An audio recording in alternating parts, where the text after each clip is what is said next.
ये कहानी है हीरा बैल की, जो सत्या के यहाँ रहता था। हीरा बहुत ही ईमानदार और मेहनती बैल था, लेकिन उसमें एक ही कमी थी कि वो एक पैर से लंगड़ा था। लेकिन वो फिर भी बहुत मेहनत करता था और कभी भी अपने मालिक को निराश नहीं करता। लेकिन अब हीरा बैल की उम्र भी हो रही थी, तो एक दिन सत्या की पत्नी उसे कहती है, सुनो जी, हीरा अब ठीक से काम नहीं कर पा रहा है, फिर हम उसे मुफ्त का क्यों खिलाएं? मेरी बात मानो तो हीरा को अब बेच दो, उसके अभी भी हमें अच्छे खासे दाम मिल जाएंगे। कुछ समय बाद दोगे तो कुछ हाथ में नहीं आएगा। भाग्यवान, कैसी बात कर रही हो? हीरा का अपना एक परिवार है, उसकी पत्नी है, छोटा बच्चा है, मैं उनको कैसे अलग कर दूं? कैसी बातें कर रहे हो? भला जानवरों का भी कोई परिवार होता होगा। हाँ, साथ में रहते हैं और उसका बच्चा भी है, लेकिन जानवरों को क्या पता कि परिवार किसे कहते हैं। आप मेरी बात मानो और सेठ से बात करके इसका सौदा कर दो। सत्या हीरा से बहुत प्यार करता था, लेकिन पत्नी की बातों में आकर वो हीरा का सौदा कर देता है और अच्छे खासे पैसे लेकर गाँव में ही हीरा को बेच देता है। थोड़ी देर बाद एक मालिक आता है और हीरा की रस्सी खोलने लगता है। तब हीरा की पत्नी बोलती है, अरे ये कौन आदमी है जो तुम्हारी रस्सी खोल रहा है? हमारा मालिक कहाँ है? मुझे भी नहीं पता कि ये कौन है और मुझे क्यों खोल रहा है, पर इनके हाव भाव से ऐसा लग रहा है जैसे सत्या मालिक ने मुझे बेच दिया हो और अब ये मेरा नया मालिक है। मुझे इसके साथ जाना होगा। नहीं नहीं हीरा, ये तुम कैसी बातें कर रहे हो? अगर तुम चले गए तो मेरा और मेरे बच्चे का क्या होगा? मालिक ने एक बार भी नहीं सोचा कि वो अच्छे खासे परिवार को एक दूसरे से दूर कर रहा है। अगर तुम चले जाओगे तो हमारा क्या होगा? मैं क्या बताऊं चंपा, मुझे कुछ भी समझ में नहीं आ रहा है। ये इंसान हम जानवरों की फीलिंग को कहाँ समझते हैं? इन्हें तो यही लगता है कि इनका ही परिवार होता है, हमारा कोई परिवार नहीं होता। अगर मालिक इस बात को समझते तो वो मुझे मेरे परिवार से दूर नहीं करते और मुझे इस सेठ को नहीं बेचते। मालिक हीरा बैल को अपने साथ ले जाने लगता है। चंपा और हीरा दोनों फूट फूट कर रोते हैं। थोड़ी दूर जाकर मालिक उसमें खूब डंडे बजाता है, जल्दी जल्दी चलने के लिए बोलता है। अरे ओ लंगड़े बैल, जल्दी चल, इतना समय नहीं है मेरे पास कि यहीं खड़ा रहूं। लगता है तुझे खरीद कर मैंने गलती कर दी। हीरा मन में बोलता है, मालिक, अगर आप मुझे नहीं खरीदते तो मैं अपने परिवार से अलग नहीं होता। ये सब मेरे लंगड़ेपन की वजह से हुआ है। अगर मैं लंगड़ा ही नहीं होता तो सत्या मुझे नहीं बेचता। मालिक उसे जैसे तैसे अपने घर लेकर चला जाता है और उसे सूखी घास दे देता है।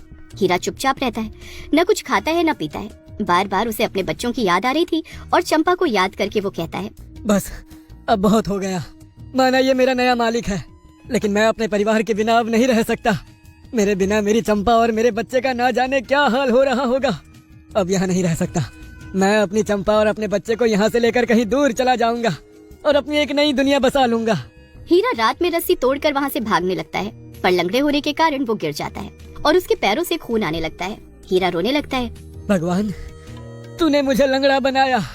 मैंने कभी कोई शिकायत नहीं की, पर आज तुझे मुझे हिम्मत देनी होगी ताकि मैं अपने परिवार के पास पहुंच सकूं। हीरा फिर से खड़ा हो जाता है और लंगड़ा लंगड़ा कर अपनी चंपा के पास पहुंच जाता है। अजी, आप यहाँ कैसे आ गए और आपके पैरों से खून क्यों निकल रहा है? चंपा, अभी कुछ बोलने का वक्त नहीं है। सुबह होने से पहले हमें यहाँ से दूर जाना है। बस हमारे पास यही रास्ता है। हीरा अपने मुंह से चंपा और अपने बच्चे की रस्सी खोलने लगता है। थोड़ी देर मेहनत के बाद वो कामयाब हो जाता है और फिर धीरे धीरे चलते चलते वो तीनों दूर चले जाते हैं और एक गांव में जाकर रहने लगते हैं। हीरा, हम सब कुछ छोड़ छाड़ कर तो आ गए हैं, लेकिन अब हम क्या खाएंगे? हमें तो यहाँ कोई कुछ खाने को भी नहीं देगा और हमारा बच्चा बहुत भूखा है। तुम चिंता मत करो, मैं कुछ न कुछ इंतजाम कर लूंगा, पर अपनी बीवी और बच्चे को भूखा सोने नहीं दूंगा।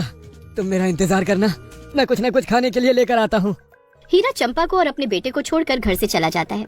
वो जगह जगह जाकर मजदूरी के लिए गुहार लगाता है, लेकिन उसे कोई मजदूरी नहीं देता क्योंकि वो लंगड़ा था। ओए लंगड़े बैल, भाग यहाँ से। ठीक ठाक होता तो कुछ काम आ जाता, मगर अब क्या ही काम करेगा तू? भाग यहाँ से। हीरा बेचारा भटकता रहता है। उधर चंपा भी इंतजार करती रहती है। उसका बेटा बहुत भूखा था, तो वो घर घर जाकर रोटी मांगने लगी।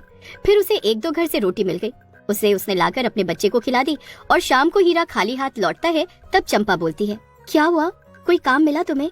नहीं चंपा, मैंने हर जगह काम ढूंढने की कोशिश करी, लेकिन मेरे पैर की वजह से मुझे किसी ने कोई काम नहीं दिया। सबने यही कहकर ठुकरा दिया कि मैं लंगड़ा हूँ, तो क्या काम करूँगा? तू ही बता चंपा, अगर मैं लंगड़ा हूँ तो क्या मैं किसी भी काम के काबिल नहीं हूँ? मैं इस काबिल भी नहीं हूँ कि अपने बीवी बच्चों का पेट पाल सकूं। अगर मैं लंगड़ा हूँ तो इसमें मेरी क्या गलती है? लोग मेरी इस कमी का मजाक क्यों बनाते हैं? तुम चिंता मत करो, सब ठीक हो जाएगा। जिस चीज पर लोग आज मजाक बना रहे वही तुम्हारी ताकत बनेगी। मुझे पता है तुम अपने परिवार के लिए कुछ भी कर सकते हो और तुम करोगे। छोड़ो, ये लो, ये 2 रोटी तुम भी खा लो। रोटी? तुम कहाँ से लेकर आई हो ये रोटी? हीरा मुन्ना बहुत रो रहा था। उसे बहुत भूख लग रही थी, इसलिए मैं घर घर जाकर रोटी मांग कर ले आई। कुछ लोगों ने मुझे रोटी दे दी, जिसकी वजह से हमारे बच्चे का पेट भर गया। अब तुम भी खा लो। चंपा की बात सुनकर हीरा बहुत दुखी हो जाता है और मन में बोलता है, मैं अपने बीवी बच्चों का पेट भी नहीं भर सकता। आज इसको मेरी वजह से घर घर भीख मांगनी पड़ी। दोनों पति पत्नी एक एक रोटी खाकर सो जाते हैं। अगले दिन हीरा के दिमाग में एक तरकीब आती है। वो लकड़ी इकट्ठा करता है और उसे पट्टे की तरह जोड़ता है और एक रिक्शा तैयार करता है। वो उसे लेकर बाहर निकलता है, जिसमें वो सामान ढोकर पहुंचाने लगा और पैसे कमाने लगा। सब उसकी इस तरकीब को देखकर बोलते हैं, अरे वाह, देखो इस लंगड़े बैल ने तो सामान ढोने के लिए लकड़ी को रिक्शा की तरह बना दिया। अब ये ज्यादा सामान ले जा सकेगा। हीरा बहुत मेहनती था, इसलिए जल्दी सब उससे काम करवाने लगे और धीरे धीरे हीरा मेहनत करके अच्छा खासा कमाने लगा और अपने परिवार को पालने लगा। एक दिन हीरा घर का बहुत सारा सामान लेकर आता है। चंपा, ये लो, ये बहुत से खिलौने मैं मुन्ने के लिए लेकर आया हूँ, और ये तुम्हारे लिए साज सजावट का सामान और बहुत सा खाने पीने का सामान भी है। अब मैं तुम दोनों को किसी चीज की कमी नहीं होने दूंगा। लोगों ने मेरी लंगड़ेपन का मजाक बनाया था, लेकिन अब वही मुझसे काम करवाते हैं। अब मैं अपने परिवार को बहुत मेहनत करके पालूंगा। किसी को मौका नहीं दूंगा कि अब कोई हमें अलग करे। हाँ, मैं तो ये बात पहले से ही जानती थी हीरा कि तुम्हारे अंदर कोई कमी नहीं है और तुम अपने परिवार का अच्छे से गुजारा कर सकते हो, और तुमने ये बात साबित भी कर दी। तुम बहुत अच्छा कमा रहे हो और अपने परिवार को अच्छे से रख रहे हो। मुझे तुम पर बहुत गर्व है। फिर हीरा अपने परिवार के साथ हंसी खुशी रहता है। अब उसकी कमी उसकी ताकत बन गई थी। देखिए ना जी, कितने अभागे माँ बाप हैं। हमें कितने सालों बाद संतान हुई और उसमें भी भगवान ने इतनी बड़ी कमी रख दी। भगवान ने हमें एक विकलांग बेटी दे दी। कभी कभी तो मन में ऐसे ऐसे बुरे ख्याल आते हैं कि क्या कभी हमारी मुन्नी अपने पैरों के बल सही से चल पाएगी या नहीं। कांता, तुम ऐसे बुरे ख्याल अपने मन में लाती क्यों हो? मैं हूँ ना, इसलिए तो मैं दिन रात कमाने की कोशिश कर रहा हूँ। और फिर तुमने सुना नहीं था डॉक्टर ने क्या कहा था? हमारी मुन्नी का अच्छे से उपचार होगा तो वो ठीक हो जाएगी और अपनी टांगों पे चलने लगेगी। लेकिन उपचार होगा कैसे? उसके लिए तो ढेर सारे पैसे चाहिए। कहाँ से आएंगे इतने पैसे? सालों से तो खेत भी कुछ नहीं दे रहे और आप जो मजदूरी करके लाते हैं उससे तो घर का खर्चा भी बड़ी मुश्किल से निकलता है। तो फिर बेटी का उपचार कैसे होगा? देखो कांता, मुझे थोड़ा सा समय दो, मैं सब ठीक कर दूंगा। और हाँ, मुन्नी के सामने ऐसी बातें मत किया करो। वो बड़ी हो रही है, सब समझने लगी है। ऐसी बातों का उसके दिमाग पर बहुत बुरा असर हो सकता है। रतन और कांता को बड़ी ही मिन्नतों से बहुत सालों बाद एक बेटी हुई थी और वो बेटी भी विकलांग पैदा हुई थी। उसके इलाज के लिए उनके पास इतने पैसे नहीं थे। ऊपर से सालों से रतन के खेतों में अनाज का एक दाना भी नहीं हो रहा था। बारिश न होने के कारण खेत बंजर पड़े हुए थे। थोड़ी बहुत जो रतन मजदूरी करता था उससे बड़ी मुश्किल से घर का ही खर्चा निकल पाता था। फिर एक दिन की बात है। सुनिए जी, मैं कुछ कह रही थी। मेरे पास गहनों की जो 2 चीजें हैं, हम उन्हें बेच देते हैं और एक गाय ले लेते हैं। वैसे भी मैं वो गहने पहनूंगी कब। गाय खरीदकर हम उसका दूध बेचेंगे और घी भी बनाएंगे, और उसके दूध से जो पैसे आएंगे थोड़ा बहुत उनसे घर का खर्चा चला लेंगे और कुछ पैसे हम मुन्नी के इलाज के लिए जमा कर देंगे। हाँ कांता, तुम्हारे मन में ये बहुत ही बढ़िया ख्याल आया है। हम कल ही शहर में पशु मेले में जाकर एक अच्छी सी बढ़िया सी गाय खरीद कर ले आएंगे। हाँ। अगले दिन रतन और कांता गाय लेने शहर के लिए निकल पड़ते हैं। शहर गांव से थोड़ी दूर था, इसलिए दिन का भोजन भी वो एक कपड़े में लपेट कर साथ ले चलते हैं। मुन्नी अभी छोटी थी और ऊपर से विकलांग होने के कारण चल भी नहीं पाती थी। इस वजह से उसे रतन ने अपने कंधे पर बिठा रखा था। कंधे पर बैठकर मुन्नी बड़ा मजा ले रही थी। शहर पहुंचते पहुंचते उन्हें दोपहर हो गई थी। जब वो लोग पशु मेले में पहुंचते हैं, वहाँ उन्हें एक से बढ़कर एक गाय दिखती है। देखिए ना जी, यहाँ तो एक से बढ़कर एक सुंदर गाय है। मन खुश हो गया देखकर। क्या पता जी, हमें इनमें से कोई अच्छी सी गाय मिल जाए। हाँ कांता, आज हम यहाँ से एक गाय लेकर ही जाएंगे। तभी रतन आगे बढ़कर गाय के एक ठेकेदार के पास जाता है और उससे गाय की कीमत पूछता है। क्या तुम गाय खरीदना चाहते हो? तुम्हारे पास इतने पैसे हैं? पूरे 10,000 की गाय है, ले पाओगे तुम? क्या सेठ जी, इतनी महंगी गाय? मेरे पास तो इतने पैसे नहीं है। मेरे पास बस 1,000 रुपए हैं। क्या आप मुझे ये गाय 1,000 रुपए में दे सकते हैं? 1,000 रुपए में गाय खरीदने आए हो? हाँ, मेरी इतनी बढ़िया गाय की तुम 1,000 रुपए कीमत लगा रहे हो? अगर औकात नहीं है तो यहाँ आए ही क्यों हो? चले जाओ यहाँ से। रतन शर्मिंदा सा होकर वहाँ से दूसरे ठेकेदार के पास आगे बढ़ता है, लेकिन उसे 1,000 रुपए में किसी के पास भी गाय नहीं मिलती, क्योंकि गाय बहुत महंगी थी।